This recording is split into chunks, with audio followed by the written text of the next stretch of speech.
সুপ্রিয় বন্ধুরা, আজকে আমি দুইটি সঠিক উত্তর নিয়ে আলোচনা করব। দেখুন, যে সঠিক উত্তরটি বিভিন্ন সরকারি চাকরির নিয়োগ পরীক্ষায় প্রচুর আসে এবং কি সপ্তম শ্রেণীর শিক্ষার্থীদের অবজেক্টিভে এই ধরনের প্রশ্ন প্রচুর আসে।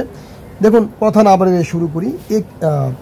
দুইটি ক্রমিক সংখ্যার বর্গের অন্তর 19। দুইটি ক্রমিক সংখ্যা, কয়টি ক্রমিক সংখ্যা?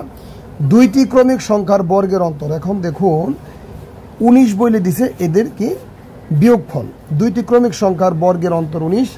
একটি সংখ্যা যদি 10 হয়, অপর সংখ্যাটি কত? দেখুন, খুব সহজে এবং খুবই অল্প সময়ে কিন্তু এটা সমাধান করা যায়। অঙ্কটা বলছি কত? একটি সংখ্যা বলছে আমাদের 10, তাহলে আরেকটি সংখ্যা কি হবে? 9 অথবা 11। কারণ কি ক্রমিক সংখ্যা বলছে, ক্রমিক সংখ্যা কি লাগালাগি থাকে। যেমন 10 যদি হয়, তার আগেরটা হবে কত? 9 অথবা 11। তো এখন 9 এর বর্গ এবং 10 এর বর্গ আমরা বিয়োগ করে দেখব 19 হয় কিনা। পাশাপাশি 10 এর বর্গ এবং 11 এর বর্গ বিয়োগ করে দেখব 19 হয় কিনা। খুব সহজেই কিন্তু এটা বের করা যায়। যেমন 10 10 কত হবে? 100। আর এর আগেরটা যদি আমরা নিই, নং কত? 81। 9 9 81, 8 1 81। তাহলে বিয়োগ করলে কত হয়ে গেছে? 19। তার মানে এই 9 এবং 10 এর বর্গ কিন্তু যদি বিয়োগ করা হয় তাহলে হয় 19। যেহেতু 19 বলছে, তাহলে সেই ক্ষেত্রে আমাদের আরেক সংখ্যাটা কত? 9 হবে। তো 10 যদি 11 হয়তো, 11 দিয়ে জমা দেয়, 11 11 কত হয়? 121। আর 10 10 কত হবে? 100। তো দুইটি যদি বিয়োগ করা হতো তাহলে 21। তাহলে এখানে যদি 21 হতো, তাহলে তার আনসারটা হইতো আমাদের 11। কিন্তু যেহেতু এখানে আমাদের 19 হয়েছে, তাহলে আমাদের আনসারটা কত হবে? 9। আশা করি বুঝতে পেরেছেন। তো এই ধরনের অঙ্কের আর একটা অঙ্ক আছে, সেটা হচ্ছে ধরুন দুইটি ক্রমিক সংখ্যার বর্গের অন্তর 19।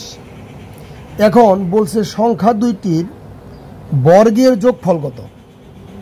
তাহলে সংখ্যা দুইটির বর্গের যোগফল, তাহলে দুইটি সংখ্যা আমরা কিন্তু কিছুক্ষণ আগে দুইটি সংখ্যায় বের করতে পারছি। ক নম্বরে?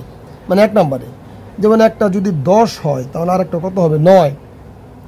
আমরা এই রিলেটেড কিন্তু এইটার রিলেটেড কিন্তু এই অঙ্কটা আমরা দিয়েছি। যেহেতু একটি সংখ্যা 10 আরেকটি সংখ্যা 9, তাহলে 10 10 কত হবে? 100। আর 9 9 কত? 81। যোগফল বের করতে বলছে, তার মানে যদি যোগ করি তাহলে আমাদের কত হবে? 181। তাহলে এটা হচ্ছে আমাদের আনসার। তাহলে ফল কত হবে? 181, অর্থাৎ এটাও গ নাম্বার হবে।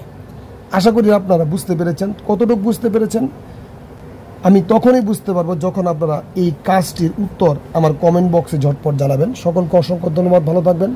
ভিডিওটি ভালো লাগলে লাইক, কমেন্ট ও শেয়ার করতে ভুলবেন না। ধন্যবাদ।